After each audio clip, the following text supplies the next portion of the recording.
ಕುಂಭರಾಶಿ. ಕುಂಭರಾಶಿಗೆ ಜನ್ಮದಲ್ಲಿ ರಾಹು ಬರ್ತಕ್ಕಂತಹ ಹೊಸ್ತಿಲಿನ ತಿಂಗಳು ಏಪ್ರಿಲ್. ಶನಿ ದ್ವಿತೀಯಕ್ಕೆ ಅಥವಾ ಜನ್ಮ ಶನಿ ಪರಿಹಾರವಾದಂತೆ ಹೋಗ್ತಕ್ಕಂತಹ ತಿಂಗಳು ಕೂಡ ಏಪ್ರಿಲ್ ಮಾಸವಾಗಿದೆ. ಒಳ್ಳೆಯದು. ಯಾತ್ರೆ, ಅಲದಾಟಗಳು, ಅನೇಕವಾಗಿರ್ತಕ್ಕಂತಹ ಚಿಂತೆ, ಆಲೋಚನೆಗಳು ಒತ್ತರಿಸಿಕೊಂಡು ಬರ್ತಕ್ಕಂಥದ್ದು. ಯಾಕೆ ಅಂದರೆ ದ್ವಿತೀಯದಲ್ಲಿ ದ್ವಿಗ್ರಹ, ತ್ರಿಗ್ರಹ, ಚತುರ್ಗ್ರಹ ಯೋಗಗಳು ನಡೀತದೆ. ರವಿ ಮತ್ತು ತೃತೀಯಕ್ಕೆ ಹೋಗುವ ತಿಂಗಳು ಇರ್ತದೆ. ಆಲೋಚನಾ ಶೈಲಿಯಲ್ಲಿ ಬದಲಾವಣೆಗಳನ್ನು ತರ್ತದೆ. ಸೈಕಲಾಜಿಕಲ್ ಇಂಬ್ಯಾಲೆನ್ಸ್ ಅಂತ ಏನು ಹೇಳ್ತೀವಿ, ಮಾನಸಿಕ ಅಸ್ಥಿರತೆ ಅನ್ನೋದು ಏನಿರುತ್ತೆ ಆ ರೀತಿಯ ಸ್ವಲ್ಪ ಮಾನಸಿಕ ದೋಷಗಳು ಜಾಸ್ತಿ ಆಗ್ತದೆ.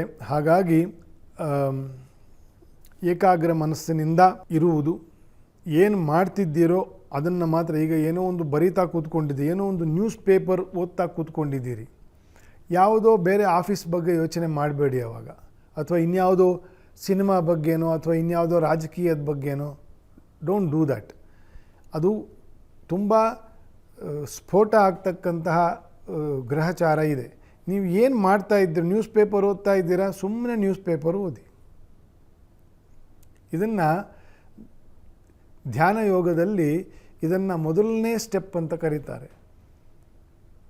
C and do what you are doing right now ಅಂತ. ಈ ಕ್ಷಣದಲ್ಲಿ ಏನು ಮಾಡ್ತಾ ಇದ್ದೀರೋ ಅದರ ಬಗ್ಗೆ ಮಾತ್ರ ನಿಮ್ಮ ದೃಷ್ಟಿ ಇರಲಿ.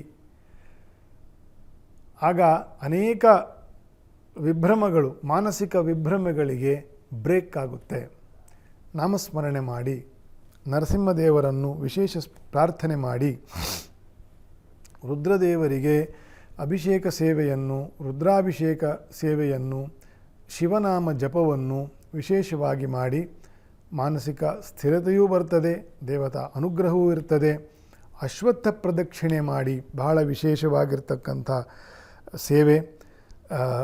ಕ್ಷೇತ್ರ ದೇವರ ದರ್ಶನ ಮಾಡಿ, ಅಶ್ವತ್ಥ ವೃಕ್ಷಕ್ಕೆ ಪ್ರದಕ್ಷಿಣೆ ನಮಸ್ಕಾರ ಮಾಡಿ, ಇಷ್ಟ ಸ್ತೋತ್ರಗಳನ್ನು ಹೇಳಿಕೊಂಡು, ಇಂಥದ್ದೇ ಸ್ತೋತ್ರ ಇಂಥದ್ದೇ ಅಂತಂತಲ್ಲ, ಶಿವನಾಮ ಸ್ಮರಣೆ ಮಾಡಿ, ಹರಿನಾಮ ಸ್ಮರಣೆ ಮಾಡಿ, ದುರ್ಗೆಯನ್ನು ಸ್ಮರಣೆ ಮಾಡಿ, ನಮಃಸೂರ್ಯಾಯ ಚಂದ್ರಾಯ ಮಂಗಳಾಯ ಬುಧಾಯ ಚ ಅಂತಂತ ಗ್ರಹರ ಪ್ರಾರ್ಥನೆಯನ್ನು ಮಾಡಿ, ಅಶ್ವತ್ಥರ ವೃಕ್ಷರಾಜಾಯ ಅಶ್ವತ್ಥವೇ ನಮಃ ಅಂತಂತ ಅಶ್ವತ್ಥ ವೃಕ್ಷವನ್ನೇ ನಮಸ್ಕಾರ ಮಾಡಿ, ಅಲ್ಲೂ ಎಲ್ಲ ದೇವತೆಗಳ ಸನ್ನಿಧಾನ ಇರ್ತದೆ.